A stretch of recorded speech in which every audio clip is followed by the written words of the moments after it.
എങ്ങനെയാണ് കൂന്തൽ റോസ്റ്റ് ചെയ്യുന്നതെന്ന് നോക്കാം. ഞാനിപ്പോൾ 5 കൂന്തൽ എടുത്തിട്ടുണ്ട്. ഇതിൻ്റെ 2 സൈഡിൽ നിന്നും ഒരു സൈഡിൽ നിന്ന് തല വലിച്ചൂരിയെടുക്കാം. ഒരു സൈഡിൽ നിന്ന് ഒരു പ്ലാസ്റ്റിക്കിൻ്റെ കോല് പോലെ ഒരു ഇതുണ്ടാവും, അതും മാറ്റിയെടുക്കണം.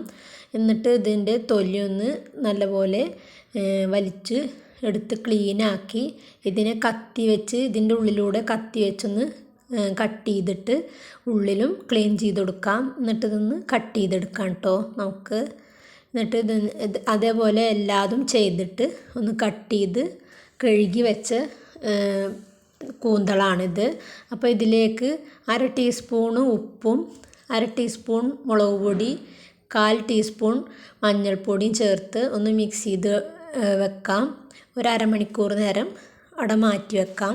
അരമണിക്കൂർ കഴിഞ്ഞ ശേഷം നമുക്കിതൊന്ന് ഫ്രൈ ചെയ്തെടുക്കണം. അതിന് ഒരു പാന് അടുപ്പത്ത് വെച്ചിട്ടുണ്ട്. അതിലേക്ക് ആവശ്യത്തിന് വെളിച്ചെണ്ണ ഒഴിച്ചു കൊടുത്തിട്ട് അതൊന്ന് ഫ്രൈ ചെയ്തെടുക്കണം കേട്ടോ.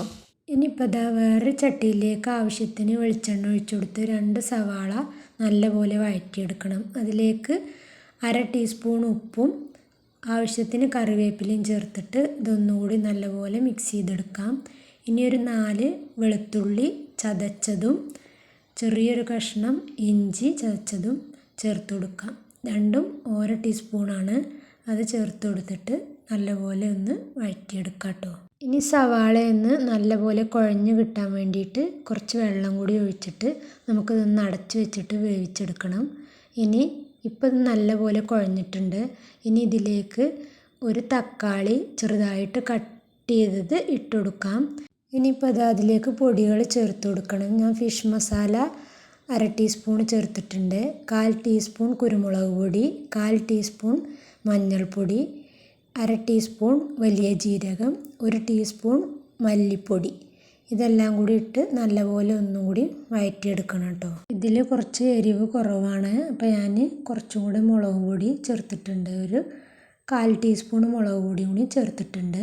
എന്നിട്ട് ഇതൊന്നും കൂടി നല്ലപോലെ വഴറ്റിയെടുക്കാം. ഇനി ഫ്രൈ ചെയ്ത് വെച്ചിട്ടുള്ള ആ കൂന്തൽ അതിലേക്ക് ചേർത്തിട്ട് കുറച്ച് വെള്ളം ഒഴിച്ചു കൊടുത്തിട്ട് ഇത് ഒന്നും കൂടി നല്ലപോലെ മിക്സാക്കിയിട്ട് അടച്ച് വെച്ചിട്ട് വേവിച്ച് കൊടുക്കണം. ഈ വെള്ളം വറ്റി വരുന്നത് വരെ വേവിച്ചെടുക്കണം. അപ്പോൾ ഇതാ നല്ലപോലെ വെള്ളം വറ്റി തുടങ്ങിയിട്ടുണ്ട്.